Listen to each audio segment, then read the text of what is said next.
नाश होगा। मैं आज ये घोषणा करता हूं कि समस्त द्वारका में किसी भी प्रकार का मद्य का उत्पादन, सेवन या बिक्री वर्जित है।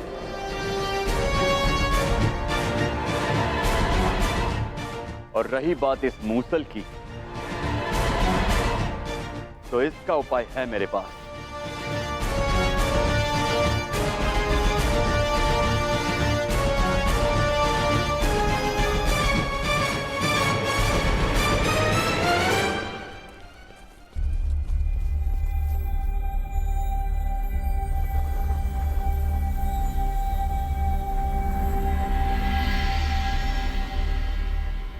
आपके आदेशानुसार मूसल की भस्म बना दी गई है बालभद्र। इसे द्वारका के समुद्र तट पे बहा दो।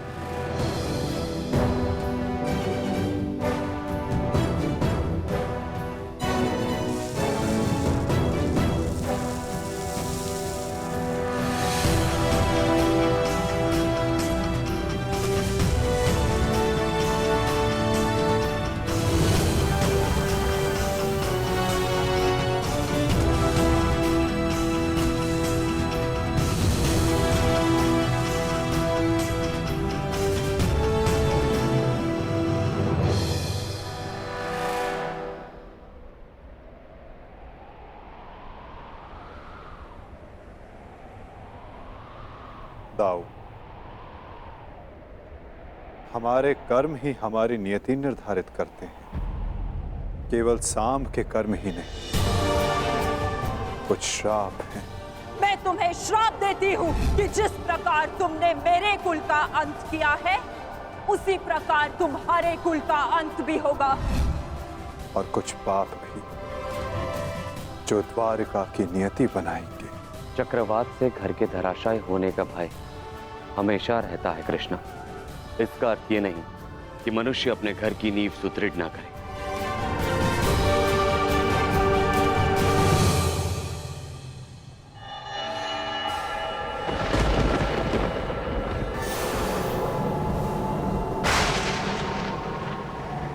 जब नींव गल जाती है दाऊ, तो भवन का धराशायी हो जाना निश्चित होता है। द्वारका का अंत समीप है।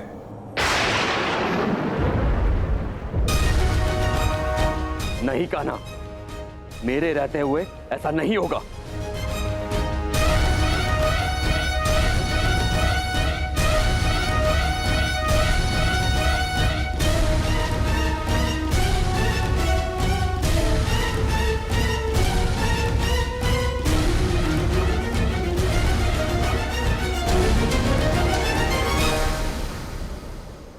समय किसी की नहीं सुनता, और ना ही श्राप आपकी सुनेगा दाऊ। यदा यदा नियति ने जो चुना है हमारे लिए, हमें वो भुगतना ही होगा।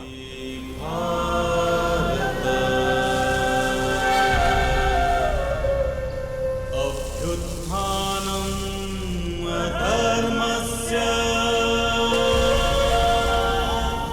तदात्मानं सृजाम्यहम्।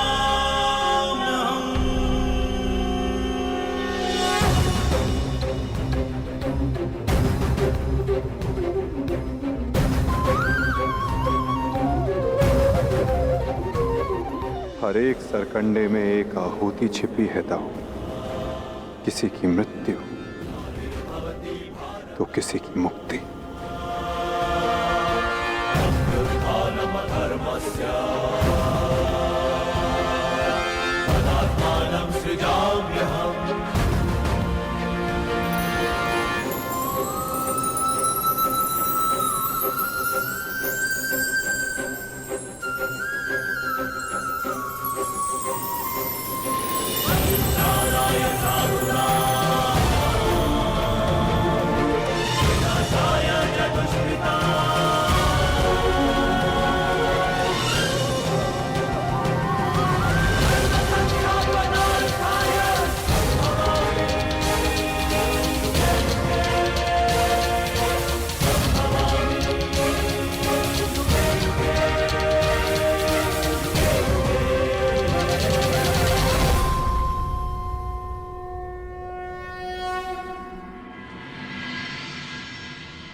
मेरा स्वप्न है कि हस्तिनापुर में एक गुरुकुल हो, जहां पर बालकों की भांति बालिकाएं भी युद्ध शिक्षा में पारंगत हों और अपनी सुरक्षा करना सीखें। अति उत्तम विचार है पुत्री।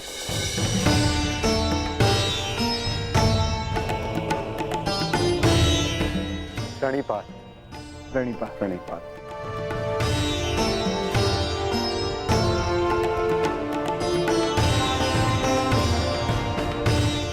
यदि प्रत्येक स्त्री अपनी सुरक्षा में समर्थ हो जाए तो कोई भी पुरुष उस पर अत्याचार नहीं कर पाएगा। यदि वो अबला से सबला बन जाए तो ना ही कोई चीरहरण होगा और ना ही कोई महाभारत होगी।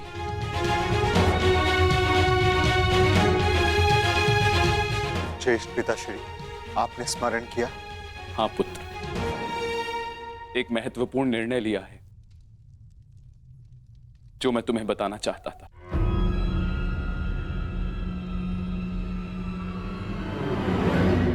गांधारी,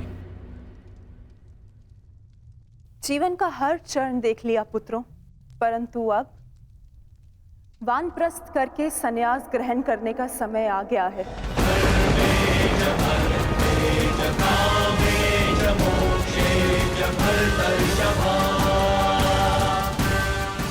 हाँ पुत्र, हिस्ट्री जीजी और मुझे विदा लेने की आज्ञा दे।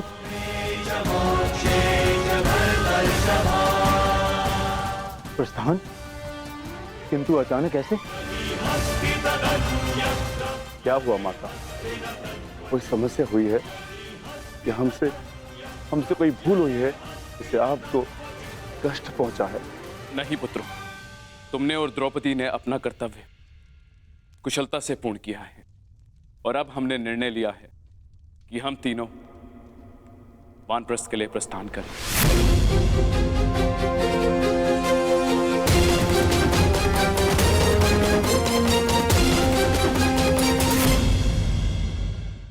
कि हम तीनों वानप्रस्थ के लिए प्रस्थान करें।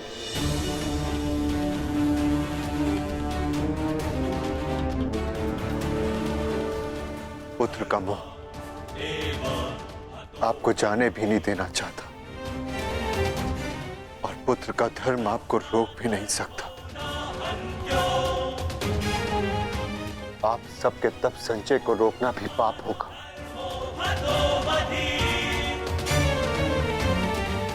आदेश दीजिए ज्येष्ठ पिताश्री, व्यवस्था हो जाएगी। पुत्र,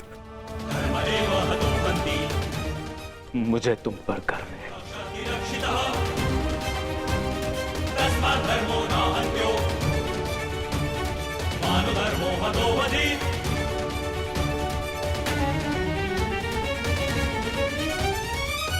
परंतु हम आपको ऐसे नहीं जाने दे सकते। आप सभी के साथ हमें भी एक उत्सव मनाने का सौभाग्य तो मिलना चाहिए ना। ठीक है, जैसा तुम सबको ठीक लगे पुत्रों। तो ठीक है, तो मैं इस उत्सव की तैयारियां प्रारंभ करती हूँ और सभी परिजनों को निमंत्रण भिजवाती हूँ। सर्वप्रथम माधव को।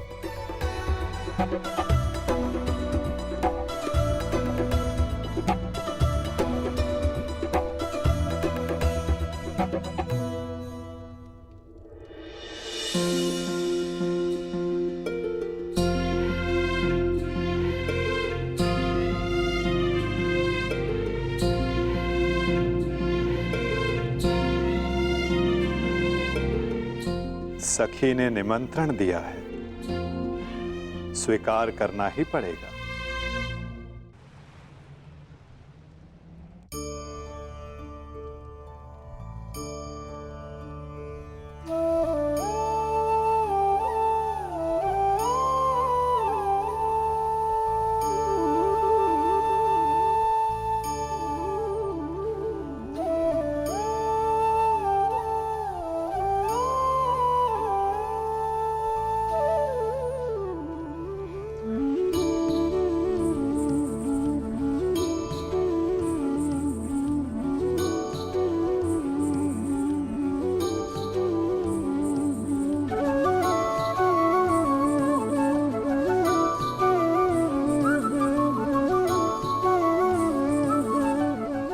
माधव, आप सदैव हम सबके साथ हमारे दुख में उपस्थित रहे, परंतु आज सुख के समय पर आपके आगमन ने हम सबके आनंद को दुगना कर दिया।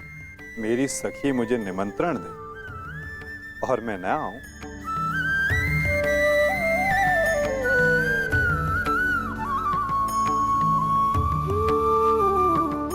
तुम सबका परिश्रम स्पष्ट दिखाई दे रहा है। जब प्रेरणा देने वाला शुभ हो तो परिश्रम का फल भी शुभ ही होता है माधव। आइए माधव, अपना स्थान ग्रहण करें।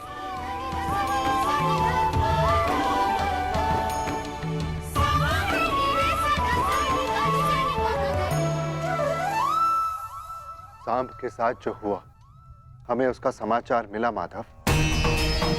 हमें उसका खेद है। कुमार सांब के शल्य चिकित्सा के पश्चात उनके पेट से ये मूसल निकला है।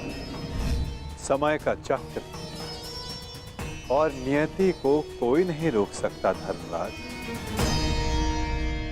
परंतु मुझे सदा खेद रहेगा।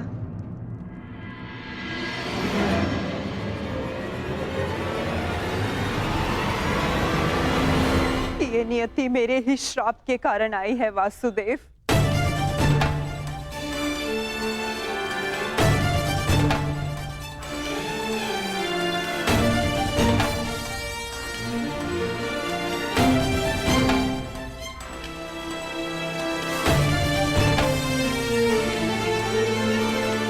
प्रणिपात राजमाता। संतोष मिला कि मेरी भूल के पश्चात भी आपका यहाँ आगमन हुआ वासुदेव। नहीं राजमाता, मैं आया क्योंकि मेरा यहाँ उपस्थित होना आवश्यक था। मुझे क्षमा कर दीजिए वासुदेव। बीते समय पर शोक मनाने से कोई लाभ नहीं। आनंदमय तो ये है कि हम सभी आने वाले नए भविष्य का स्वागत करें। कैसा भविष्य माधव? बधाई हो सम्राट, महारानी वृषाली ने पुत्र को जन्म दिया है।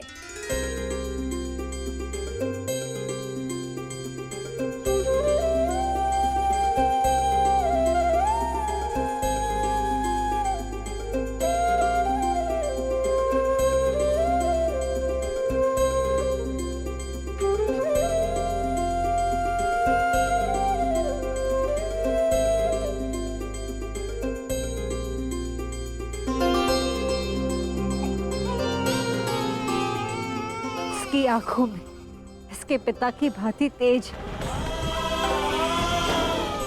कल्याण हो। बुआ श्री, इस बालक का नामकरण कीजिए।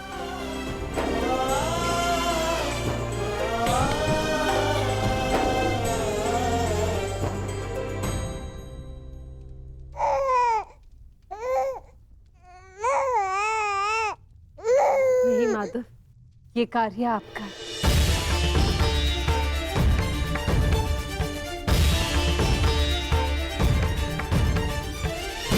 क्षमा क्षमोस्तेयम्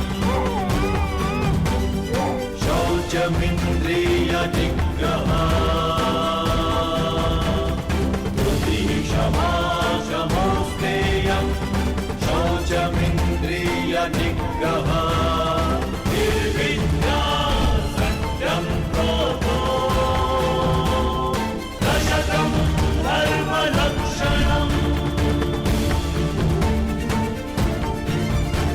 मित्रकर्ण के एक वीर पुत्र का नाम वृषसेन था और इस वीर बालक का नाम है राधे कर्ण पुत्र वृषकेतु।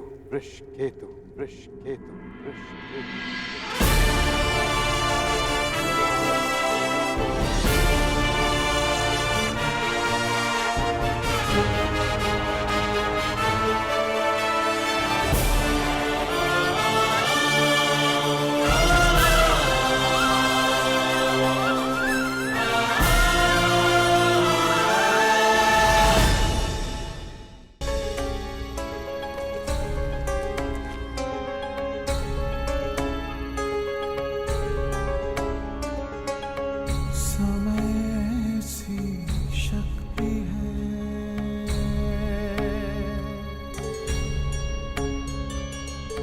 सभी समय से हारे।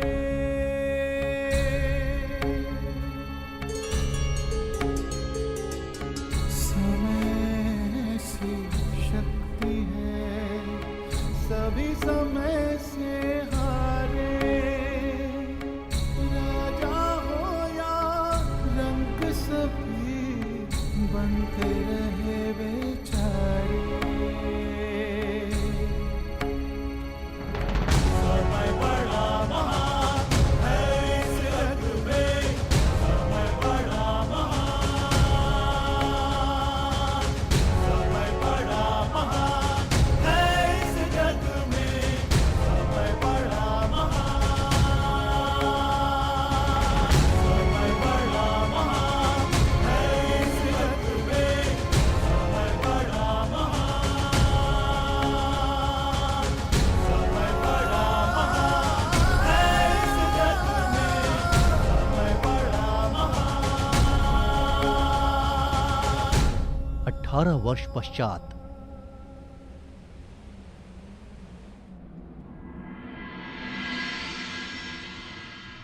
तो कुरुकुल की अगली पीढ़ी अपना प्रशिक्षण पूर्ण कर चुकी है धर्मराज। जी माधव,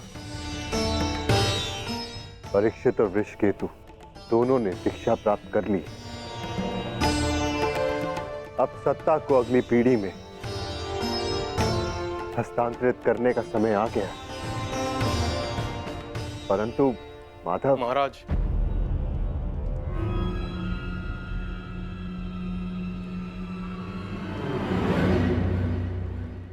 कहो। एक दुखद समाचार है महाराज।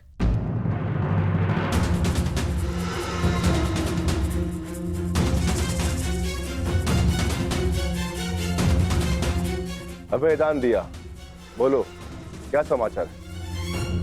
राजमाता कुंती। क्या हुआ है माता कुंती को?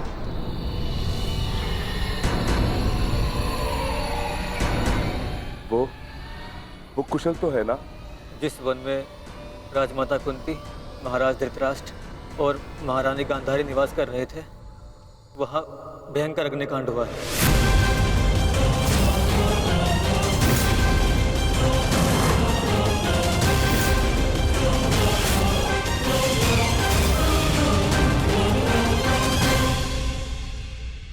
और वो तीनों जलकर भस्म।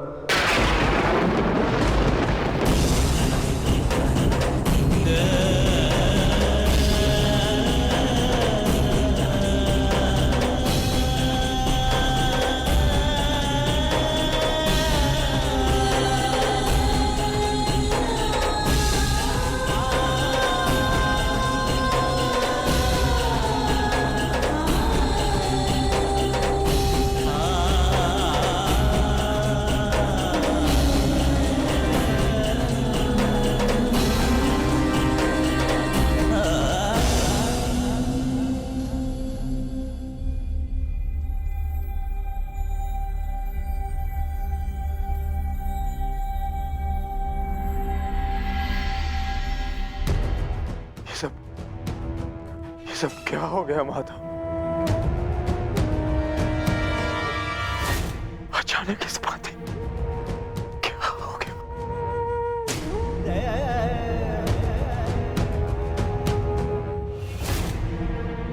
जो संसार में आया है उसे जाना ही है। महत्वपूर्ण ये है कि वो अपने जीवन से क्या लेकर गए और इस संसार को क्या देकर गए।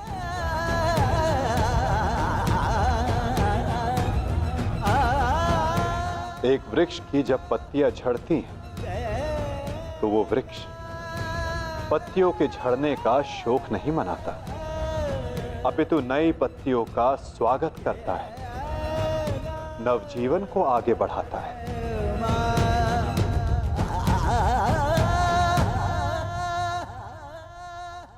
आप सब स्वयं को संभालिए।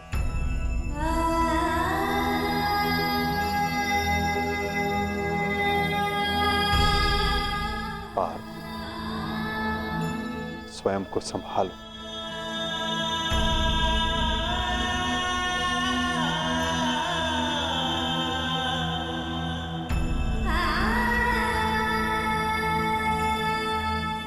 धर्मराज, आपने अपना हर कर्तव्य, हर उत्तरदायित्व कुशलतापूर्वक पूर्ण किया है और परिवर्तन का जो वचन आपने दिया था उसे भी पूर्ण किया।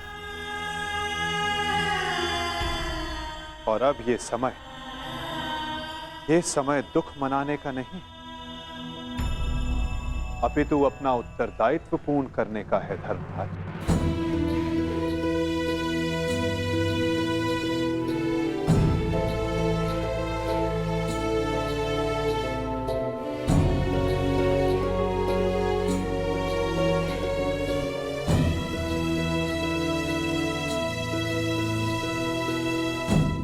नई पीढ़ी का स्वागत करने के लिए सज्ज हो जाओ।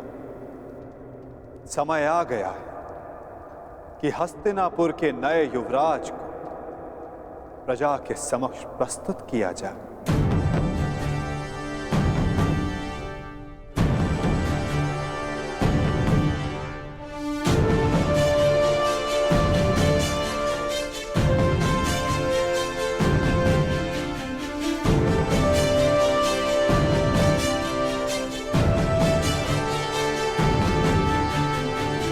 समय आ गया है कि हस्तिनापुर की ये सभा कुरुवंश की आने वाली नई पीढ़ी का स्वागत करे।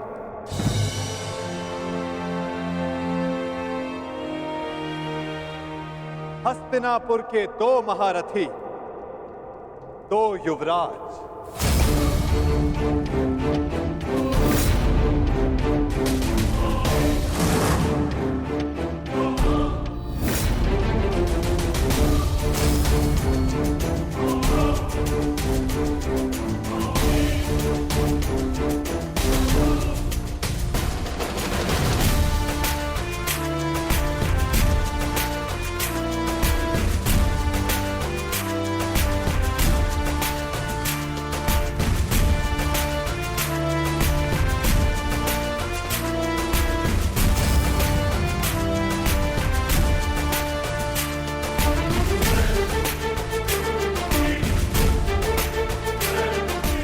जिन्हें पांडवों ने स्वयं अपनी युद्ध कला के ज्ञान से प्रशिक्षित किया है,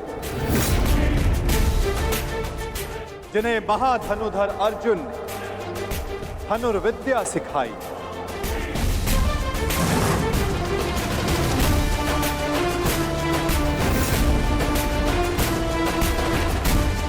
जिन्हें महाबली भीम शक्ति और गदा युद्ध में पारंगत किया, जिन्हें नकुल सहदेव ने खड़ग युद्ध में प्रशिक्षित किया, जिन भावी सम्राटों को धर्मराज युधिष्ठिर भाले के प्रहार के साथ साथ धर्म के ज्ञान का आधार भी दिया है।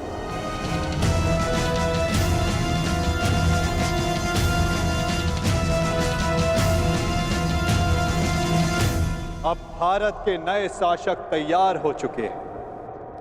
धर्म स्थापना के लिए नई पीढ़ी सज्ज हो चुकी है।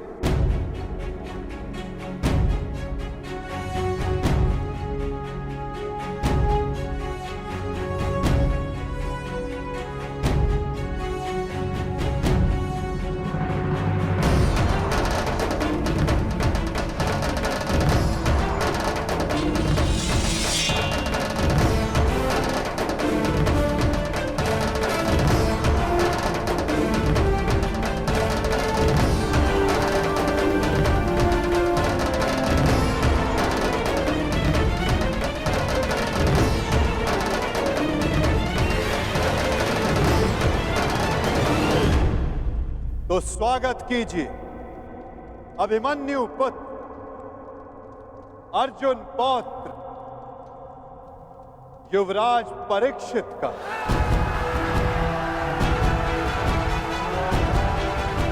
युवराज परीक्षित की, युवराज परीक्षित की, युवराज परीक्षित की, युवराज परीक्षित की, युवराज परीक्षित की,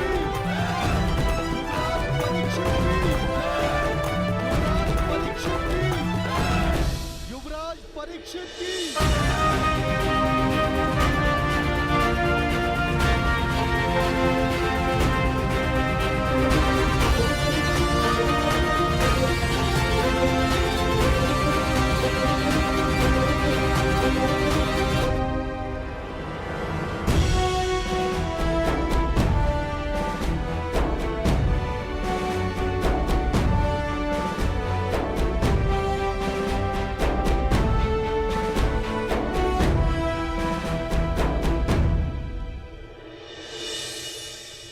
और अब स्वागत कीजिए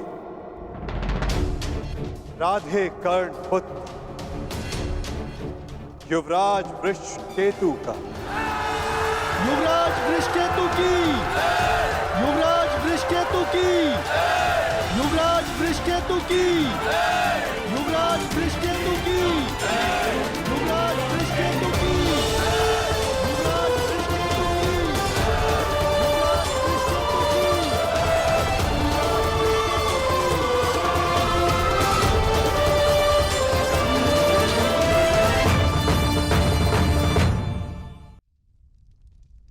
और अब स्वागत कीजिए राधे कर्ण पुत्र युवराज वृषकेतु का। युवराज वृषकेतु की, युवराज वृषकेतु की, युवराज वृषकेतु की, युवराज वृषकेतु की, युवराज वृषकेतु की, युवराज वृषकेतु की।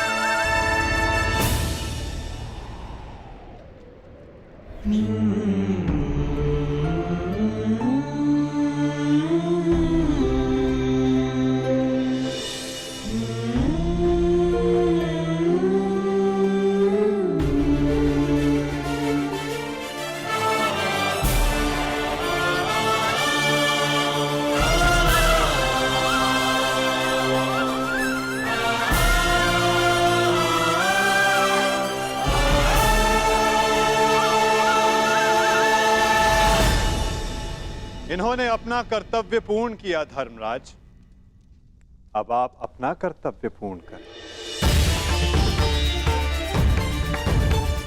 एक सम्राट का कर्तव्य होता है कि वो अपने उत्तराधिकारी को निष्पक्ष होकर चुने। केवल बल ही नहीं, बुद्धि प्रवीण हो, न्याय उचित, धर्म उचित हो। और मेरा धर्म ये कहता है, न्याय और धर्म अनुसार हस्तिनापुर नरेश मेरे ज्येष्ठ भ्राता कर्ण के पुत्र वृषकेतु हो। युवराज वृषकेतु की, युवराज वृषकेतु की, युवराज वृषकेतु की,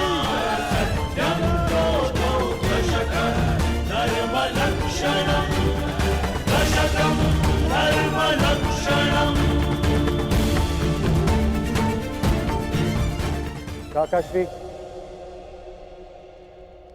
मेरे लिए ये मान्य नहीं।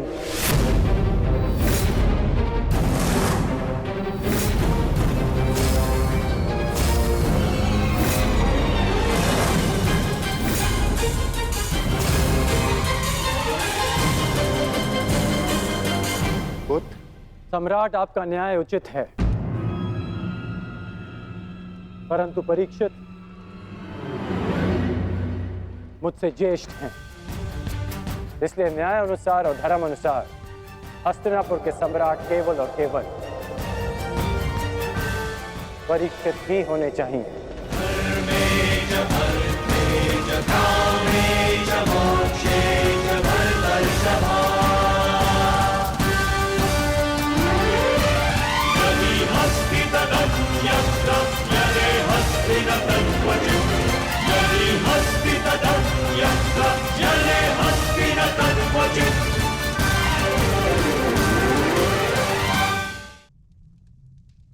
परंतु पुत्र, अद्भुत वृषकेतु,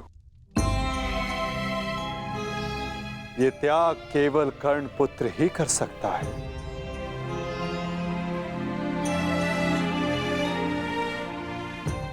इस सभा ने छल देखा, बल देखा, नारी का दंभ भी देखा, और आज बंधु प्रेम और त्याग देख रहा है।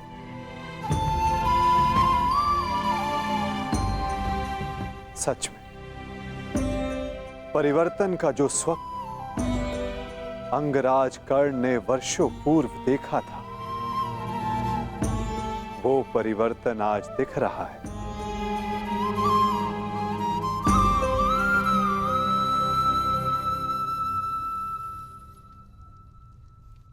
धर्मराज युधिष्ठिर को न्याय उचित घोषणा ही करनी चाहिए।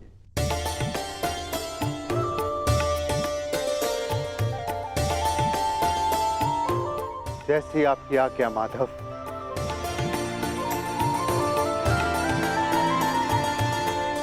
युवराज परीक्षित को हस्तिनापुर का सम्राट घोषित किया जाता है। युवराज परीक्षित की, युवराज परीक्षित की, युवराज परीक्षित की, युवराज परीक्षित की, युवराज परीक्षित की। परंतु ये अपूर्ण न्याय होगा।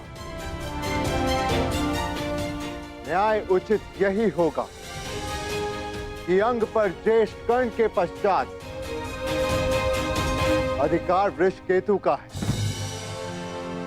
और मैं वृषकेतु को अंग का नया राजा घोषित करता हूं।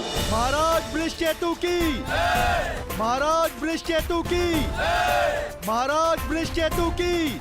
और अंग के साथ साथ इंद्रप्रस्थ भी वृषकेतु के नियंत्रण में होगा। अंगराज वृषकेतु की, अंगराज वृषकेतु की, अंगराज वृषकेतु की।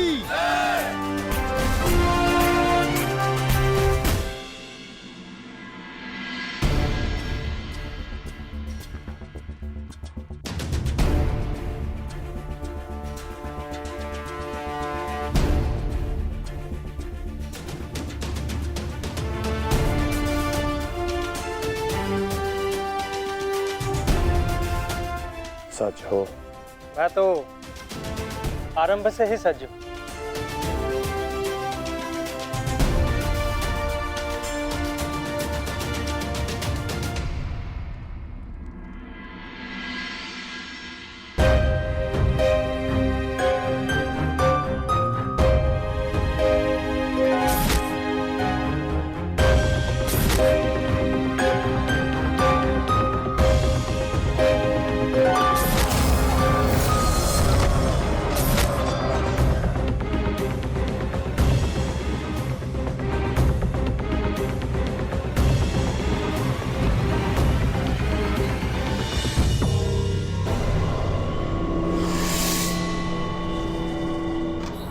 माधव, मुझे जाना होगा पार्थ।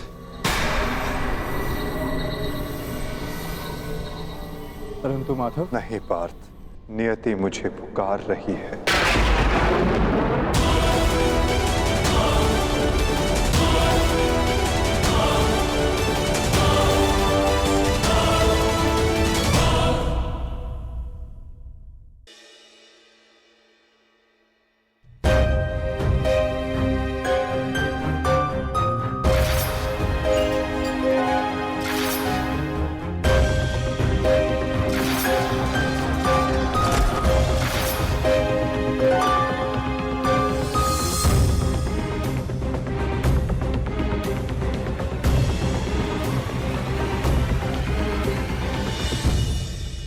माधव, मुझे जाना होगा पार्थ।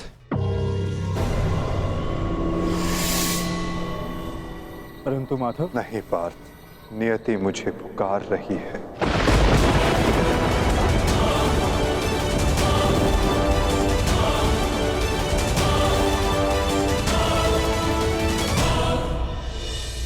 माधव,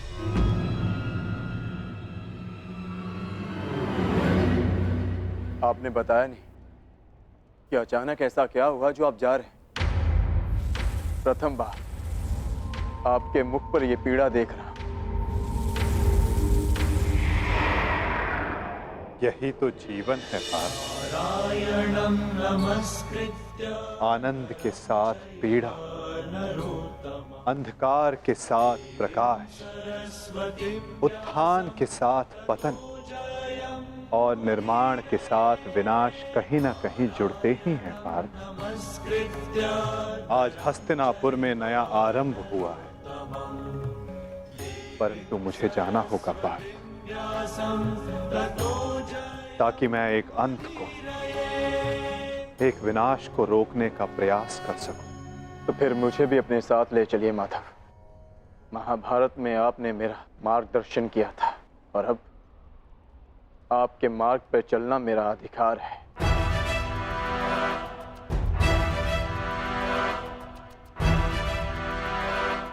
अवश्य पार्थ, ये तुम्हारा अधिकार है, किंतु ये यात्रा केवल मेरी है पार्थ।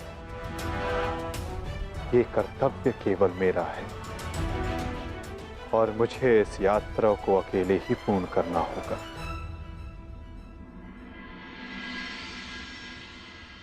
अब मुझे जाना होगा पार्थ। स्वास्थ्य।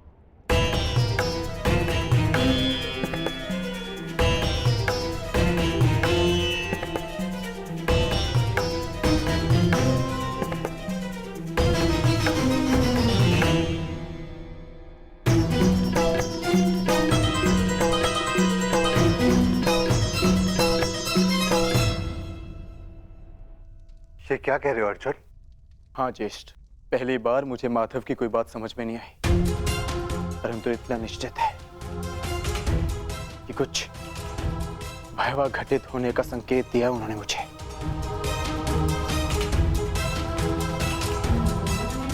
मैं आपकी आज्ञा लेने आया हूं ज्येष्ठ। मुझे द्वारका जाना होगा।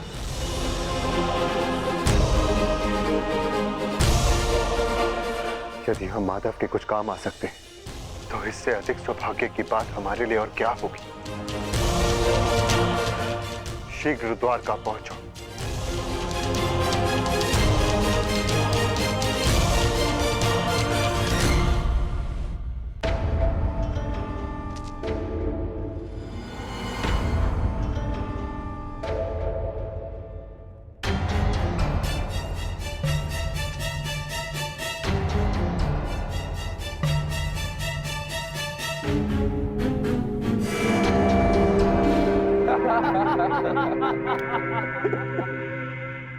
जन्मदिन की बधाई हो मित्र। कृतवर्मा, स्वागत है तुम्हारा। तुम्हारी ही प्रतीक्षा हो रही थी। वाह, क्या अद्भुत प्रबंध है। इतना सुंदर भोज मैंने कभी नहीं देखा। वाह। काहे का भोज मित्र? ऐसा प्रतीत होता है अद्भुत भोज किए हुए जैसे एक युग बीत चुका है। ताऊ श्री ने संपूर्ण द्वारिका में मदिरा पान और उसके विक्रय पर प्रतिबंध लगा रखा है। अगर मदिरा मिल जाती तो आनंद आ जाता। परंतु मित्र, उसके पीछे बलभद्र का कारण उचित था। ऋषि के श्राप का प्रभाव तो तुम देख ही चुके हो। उसने जो कहा वैसा ही हुआ। तुम्हारे गर्भ से मूसल का जन्म हुआ और श्राप था कि उस मूसल से यादवों का अंत होगा। और आज उस श्राप का प्रभाव उस मदिरा पर लगी रोक ने ही रोक रखा है मित्र। कृतवर्मा, प्रतीत होता है कि तुम मेरे पूजनीय पिताश्री के साथ रह रहकर प्रवचन देना सीख गए। वो मूसल नष्ट हो चुका है। ताऊ श्री ने स्वयं उसका चूर्ण बनवाकर सागर में बहा दिया। यदि आज मदिरा मिल जाती तो आनंद ही आ जाता। यदि कुमार आदेश दे तो जन्मदिन की भेंट प्रस्तुत करूं। बलभद्र से छिपाकर काशी से मदिरा मंगाई है।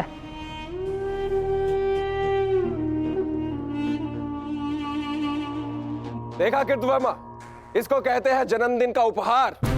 ये है मेरा सच्चा मित्र। आज मनेगा आनंद उत्सव।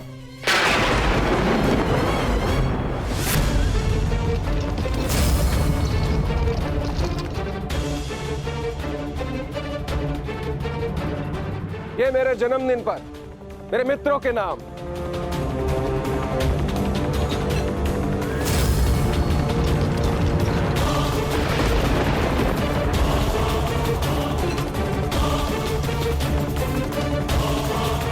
रुक जाइए आर्य।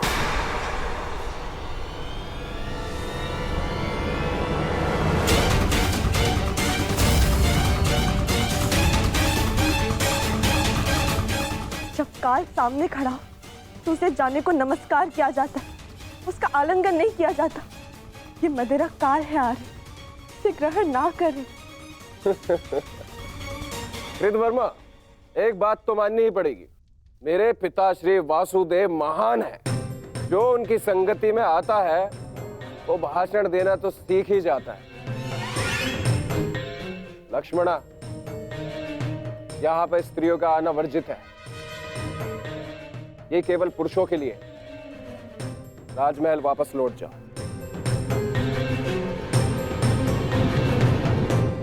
इन पुरुषों में मेरे अर्धांग भी है आर्य, जो स्वयं ही काल के गाल में जाने के लिए प्रस्तुत हो रहे, परंतु मैं ऐसा नहीं होने दे सकती।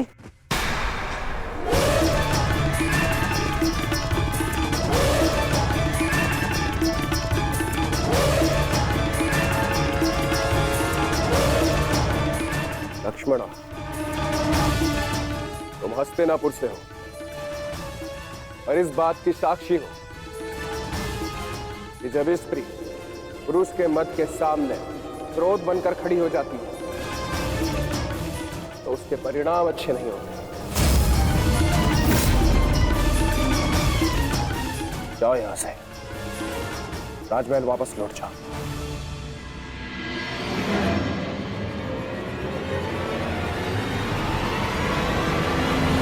मैंने कहा राजमहल वापस जाओ।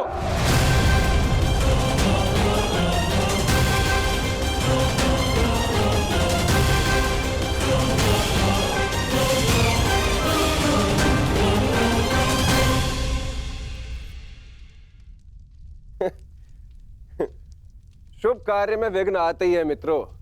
इससे पूर्व कोई दूसरा विघ्न आए, इस दुर्लभ मदिरा को ग्रहण करो।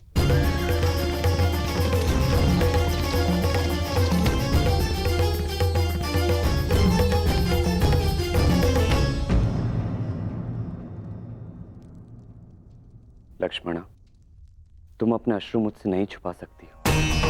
क्या हुआ पुत्री? क्या साम ने तुमसे कुछ कहा? यदि वो कुछ कह देते तो मैं सह लेती ज्येष्ठ पिताजी। तो वो जो करने जा रहे, वर्षों पूर्व साधु ने जो श्राप दिया था पूर्ण होने जा रहा है पिताजी। यादवों का विनाश रोकिए।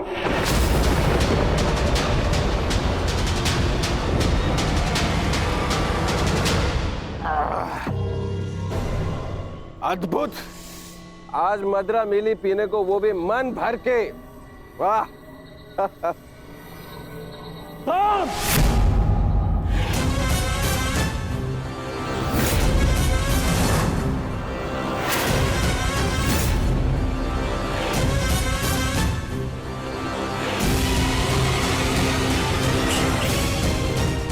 मैंने मद्यपान निषेध किया था। द्वारका के अंदर मदिरा लाने का साहस कैसे किया तुमने साम? तुम युवराज हो, द्वारका के अगले राजा। तुम्हें ये सब शोभा नहीं देता है। और तुम सब साम के मित्र हो ना, तुम्हारा कर्तव्य है यदि युवराज के पद अनुचित मार्ग पर जाए तो उन्हें अनुचित मार्ग पर जाने से रोके, उचित मार्ग दिखाए। और तुम लोग स्वयं उसे अनुचित मार्ग पर जाने दे रहे हो। कैसे? ताऊश्री, जो कहना है मुझसे कहिए।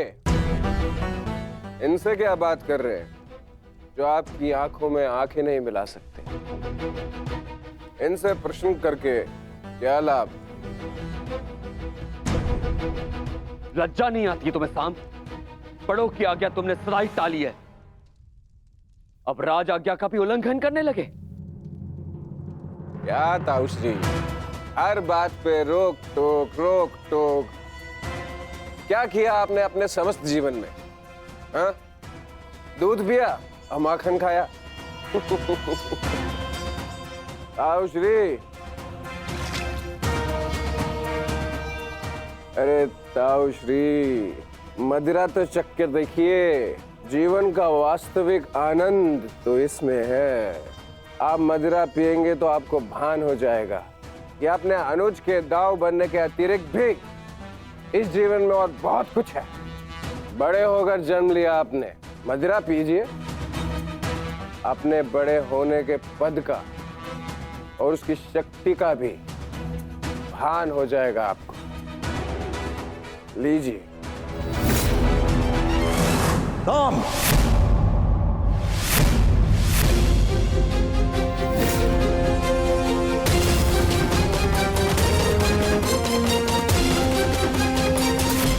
दाऊ का अपमान करने का दुस्साहस मत करना।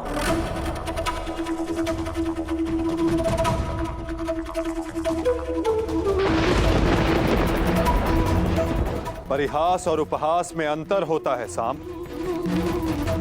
परिहास संग में उपस्थित सबको आनंद देता है और उपहास किसी एक को पीड़ा देता है। और तुम्हारा उपहास इस समय जिनको पीड़ा दे रहा है वो मेरे ज्येष्ठ भ्राता है, मेरे दाऊ है साम।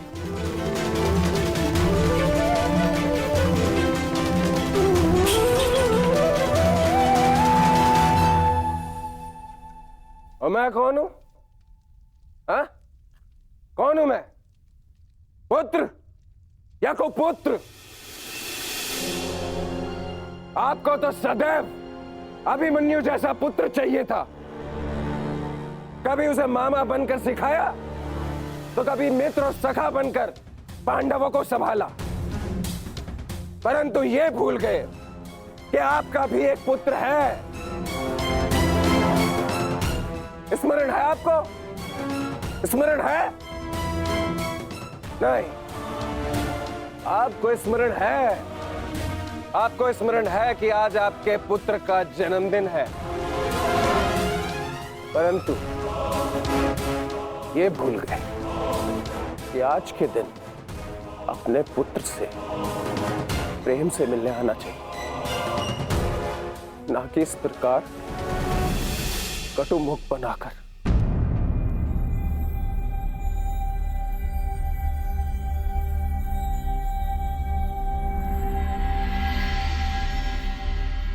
ये उत्सव संपन्न हुआ।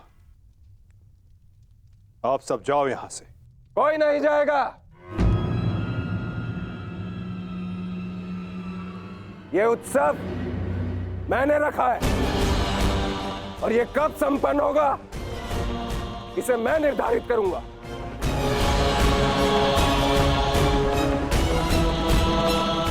तुम इस समय मदिरा के मध्य में हो साम। ये समय वार्तालाप करने के लिए उचित नहीं है। जाओ, जाकर विश्राम करो। कहीं ऐसा ना हो कि संपन्न होने के स्थान पर इसका समापन हो जाए।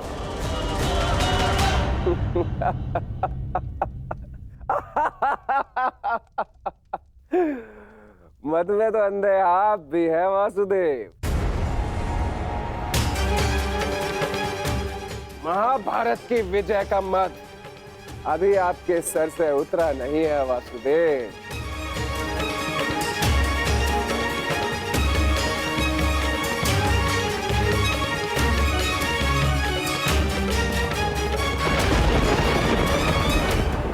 उचित कहा सामने वासुदेव। ना आप महाभारत की विजय से विमुख हो पा रहे हैं और ना पांडवों के प्रति प्रेम से।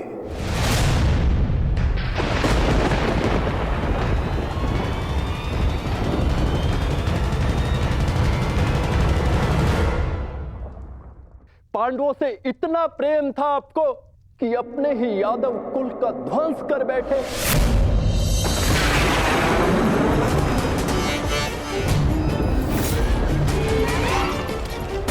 अपने ही कुल की यादव सेना का, नारायणी सेना का उन पांडवों के हाथों विध्वंस करवाते रहे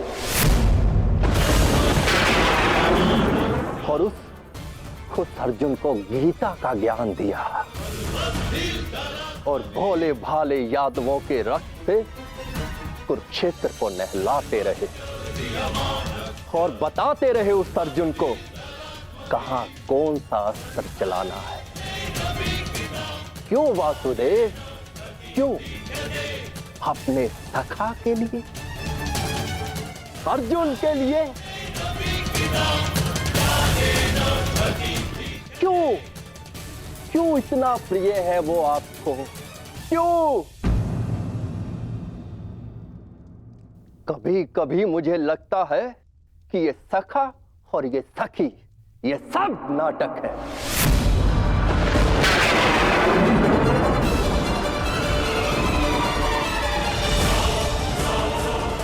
प्रतीत होता है जैसे पंचाली के छठे पति आप स्वयं हैं।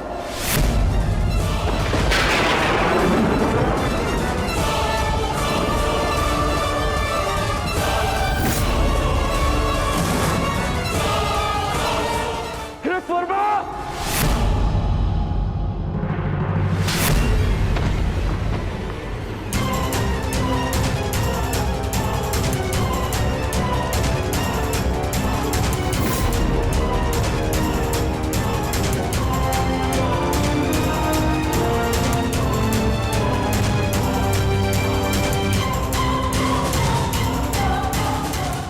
ध्यान रहे, महाभारत इसलिए हुई थी कि एक निर्दोष स्त्री पर लांछन लगाया गया था। यदि कान्हा के चरित्र के विषय में किसी ने भी अपशब्द कहा तो इसी क्षण और एक महाभारत का आह्वान कर बैठूंगा मैं।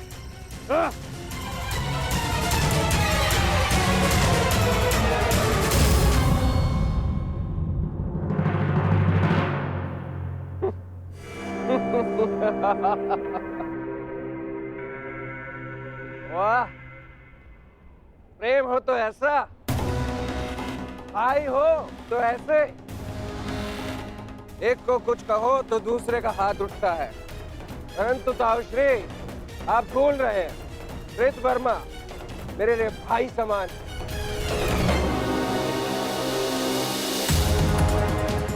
एक तो आप मेरे जन्मदिन पर बिना आमंत्रण के यहाँ पहुंचे, और दूसरा मेरे मित्र पर आपने हाथ उठाया। इस दुस्साहस का दंड आपको अवश्य मिलेगा। सावधान साम।